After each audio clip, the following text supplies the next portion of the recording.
اس بات میں دو رائے نہیں ہو سکتی کہ سیدنا حسین رضی اللہ تعالی عنہ کو جو کربلا میں شہید کیا گیا یہ کائنات کا بدترین ظلم تھا. جس نے آپ کی گردن مبارک پہ تلوار رکھی اس کی بدبختی میں دو رائے نہیں ہو سکتی. بہت ہی کوئی شقی اور بدبخت جو نواسہ رسول صلی اللہ علیہ وسلم کے قتل کی طرف بڑھا, بہت ہی کوئی بدبخت اور بدنصیب جو کوفہ کے گورنر ابن زیاد کے کہنے پر نواسہ رسول سے لڑنے کے لیے نکلا,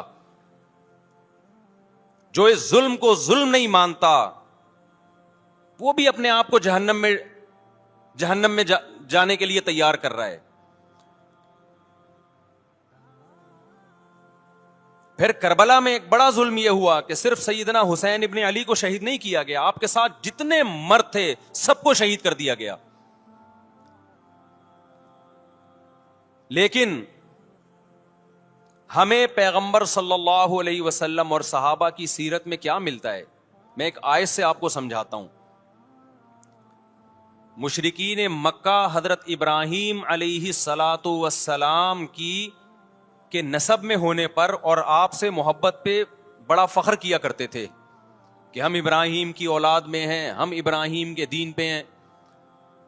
اللہ نے کیا فرمایا رسول اللہ صلی اللہ علیہ وسلم سے کہ ان اول الناس بابراہیم للذین اتبعوہ, اے نبی آپ ان سے کہہ دیجئے ابراہیم سے محبت کے خالی پیلی کے دعوے مقبول نہیں ہیں. ابراہیم کے زیادہ حقدار وہ ہیں جو ابراہیم علیہ السلام کی اتباع کرتے ہیں, اور یہ پیغمبر اور صحابہ یہ ابراہیم علیہ السلام کے دین کو فالو کرتے ہیں, اور تم ابراہیم کے دین کو فالو نہیں کر رہے, ان سے محبت کے دعوے دار ہو. تو خالی محبت کے دعوے داری اللہ کے ہاں مقبول نہیں ہے. اللہ کے ہاں وہ محبت کی دعوے مقبول ہیں جس میں آپ محبوب کو فالو کر رہے ہوں.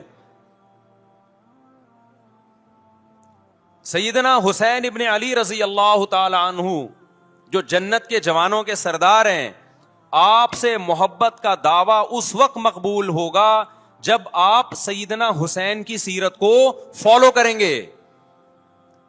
رونا پیٹنا ماتم کرنا یہ سیدنا حسین اور اہل بیت کی سیرت نہیں ہے. صبر کرنا, ظالم کے سامنے ڈٹ جانا, جان کے خوف سے اپنی پالیسیوں سے پیچھے نہ ہٹنا, یہ سیدنا حسین ابن علی رضی اللہ عنہ کی سیرت ہے جو آج ہمیں کہیں بھی نظر نہیں آتی.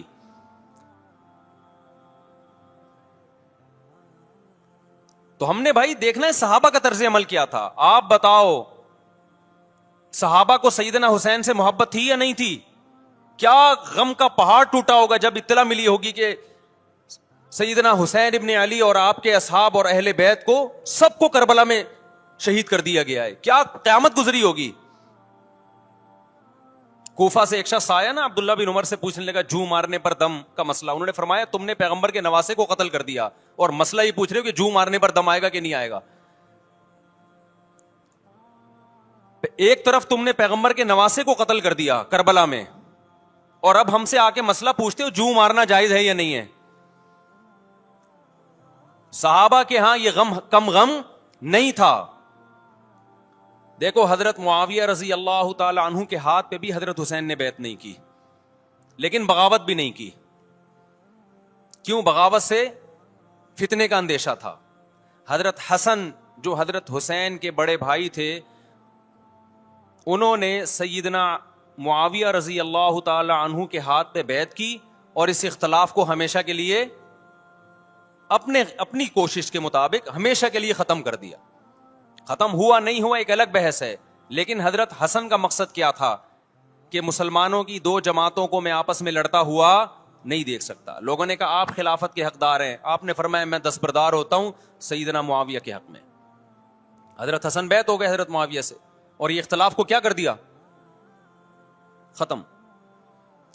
حضرت حسین بیعت نہیں ہوئے, لیکن حضرت حسین نے بغاوت بھی نہیں کی.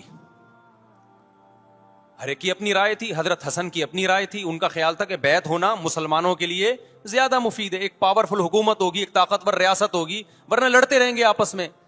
حضرت حسین کا موقف یہ تھا کہ میں بغاوت تو نہیں کروں گا لیکن بیعت بھی نہیں ہوں گا, کیونکہ اگر بیعت ہو گیا تو اس سے جو خلفائے راشدین کے دور میں جو خلیفہ کی سلیکشن کا طریقہ تھا وہ طریقہ ختم ہو جائے گا. تو میں اگر اس طریقے کو نہیں لا سکتا تو اس کے خلاف کو پروموٹ بھی نہ کروں میں. یہ بھی ایک رائے تھی. میں سمجھا پا رہا ہوں اپنی بات؟ بھائی رائے کا اختلاف ہوتا ہے نا. نبی صلی اللہ علیہ وسلم نے فرمایا اذا اجتہد المجتہد فإن اصاب فلہ اجران وإن اخطأ فلہ اجر واحد. جب کوئی مجتہد اللہ کی رضا کو سامنے رکھ کے اجتہاد کرتا ہے, صحیح اور غلط کا فیصلہ کرنے بیٹھتا ہے, رائے یعنی اس کا مقصد اللہ کی رضا ہو, تو اگر وہ درست نتیجے پہ پہنچے تو 2 ثواب, غلط نتیجے پہ پہنچے تو بھی 1 نیکی اس کو ملتی ہے, اس لیے کہ اس کے بس میں جو خیر خواہی کا کے لیے جو تھا وہ اس نے کر دیا. رائے کا اختلاف ہوتا ہے. تو حضرت حسن رضی اللہ تعالیٰ عنہ بیعت ہوئے حضرت معاویہ کے ہاتھ پہ. سیدنا حسین نہ بیعت ہوئے اور نہ آپ نے بغاوت کی, خاموشی اختیار کی. حضرت معاویہ رضی اللہ تعالی عنہ نے سیدنا حسین کو تلوار کی زور سے بیعت پر مجبور نہیں کیا, بلکہ نواسہ رسول کا خیال کیا اور وصیت بھی کی لوگوں کو. لیکن جب حضرت معاویہ کے بعد یزید جانشین ہوا, اس کی سب سے بڑی غلطی یہ تھی کہ اس نے نواسہ رسول صلی اللہ علیہ وسلم اور آپ کے ساتھ جو چند اہل بیت اور چند صحابہ تھے, اس وقت بھی حضرت حسین نیوٹرل تھے. نہ حضرت حسین نے بغاوت کا ارادہ کیا اور نہ بیعت کرنے کا ارادہ کیا. یزید ابن معاویہ کو چاہیے تھا کہ سیدنا حسین رضی اللہ عنہ کو اپنے حال پہ چھوڑ دیتا, اپنے والد کی طرح.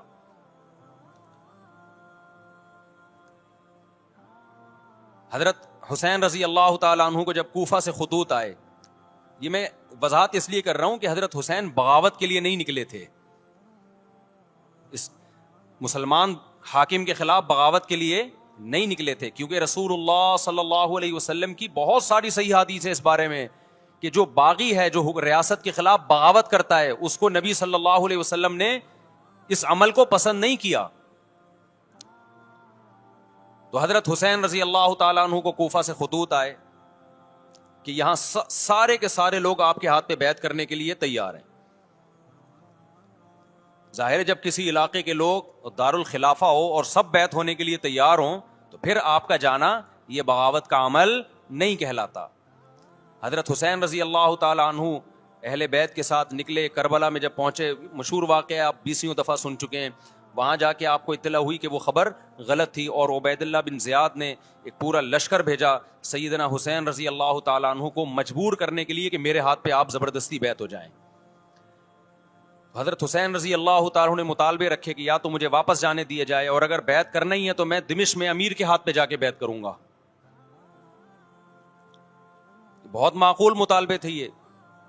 میرا مقصد ابھی کربلا کا واقعہ بیان کرنا نہیں ہے, اس پہ بہت کچھ کہا جا چکا ہے, خود میرا بھی بیان اس پہ تفصیل سے ہو چکا ہے. اس کے بعد بھی سیدنا حسین رضی اللہ تعالی عنہ کو مجبور کرنا کہ عبید اللہ بن زیاد جو بدبخت انسان جو قاتل تھا اہل بیت کا, اسی کے ہاتھ پہ لازمی بیعت ہوں, جبکہ وہ امیر بھی نہیں ہے, وہ گورنر ہے ایک علاقے کا.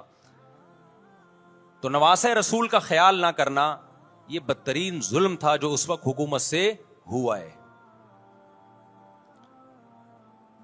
حضرت حسین رضی اللہ تعالی عنہ, دیکھو نبی صلی اللہ, آج ہم دیکھتے ہیں کہ جو بڑا آدمی ہوتا ہے نا اس کی قربانیاں ہوتی ہیں, اس کی بڑی بڑی قربانیاں ہوتی ہیں. چھوٹے اپنے بڑوں کی قربانیوں کو کیش کراتے ہیں. آپ نے دیکھا ہوگا فلاں نے بڑی قربانیاں دی اور بچے موج کر رہے ہیں, دیکھا نا آپ نے.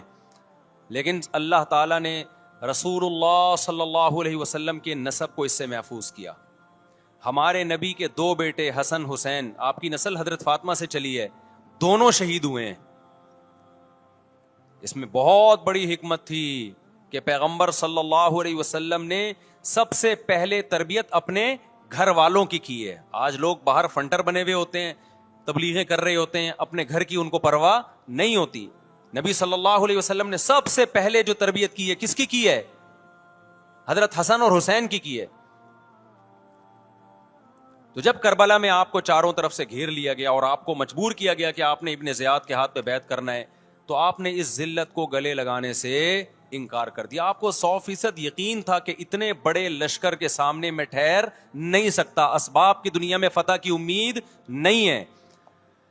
لیکن حضرت حسین رضی اللہ تعالی عنہ نے لڑنے کا فیصلہ کر کے اور شہادت کو قبول کرنے کا فیصلہ کر کے ابن زیاد اور اس زمانے کے حکمران جو اس قتل پہ راضی تھے, قیامت تک کے لیے ان پہ لعنت کے سلسلے کا دروازہ کھول دیا. بعض دفعہ اللہ بھی یہ چاہتے ہیں کہ بدبختوں کو ڈھیل ملے تاکہ ان کا جرم سنستدرجہم من حیث لا یعلمون. قرآن کہتے ہیں نا ہم ان کو ڈھیل دیں گے, ان کو برائی میں ہم آگے بڑھنے دیں گے, ایسے بڑھنے دیں گے کہ ان کو خود بھی پتہ نہیں چلے گا, تاکہ قیامت کے دن ان کا عذاب ان کو کئی گنا بڑھا کر دیا جائے. اب میرے بھائی ہمارے لیے کیا سبق ملتا ہے؟ جب یہ واقعہ ہوا عالم اسلام میں کوہرام مچ گیا, لیکن کیا اس واقعے کے بعد اہل بیت کی جو مقدس اور پاکیزہ عورتیں تھیں, کیا انہوں نے نوحہ کیا یا صبر کیا؟ آپ کا ضمیر کیا کہتا ہے, انہوں نے نوحے پڑے ہوں گے یا صبر کیا ہوگا؟ بولو بھائی. صبر کیا. عبداللہ بن عمر رضی اللہ تعالیٰ عنہ جو کوفہ والوں کو ملامت کیا کرتے تھے کہ تم جو مارنے کے مسئلے ہم سے پوچھتے ہو, تم نے حسین کا قتل کر دیا, تو یہ حضرت ابن عمر نے اسی لیے کہا نا کہ آپ کو اس کا غم ہوا تھا. تو ابن عمر کا عمل کیا تھا؟ کیا انہوں نے ماتم کیا؟ کیا انہوں نے چھروں سے اپنے آپ کو مارا؟ حضرت حسین کا قتل بھی ظالمانہ, اور اس سے پہلے سیدنا عثمان کا قتل بھی ظالمانہ. اگر نوحہ یا ماتم جائز ہے تو حضرت عثمان کی شہادت کے دن بھی جائز ہے, حضرت حسین کی شہادت کے دن بھی جائز ہے, اور اگر ناجائز ہے تو جیسے عثمان کی شہادت کے دن ناجائز, حسین کی شہادت کے دن بھی ناجائز ہے. سمجھ میں آ رہی ہے بات کہ نہیں آ رہی ہے؟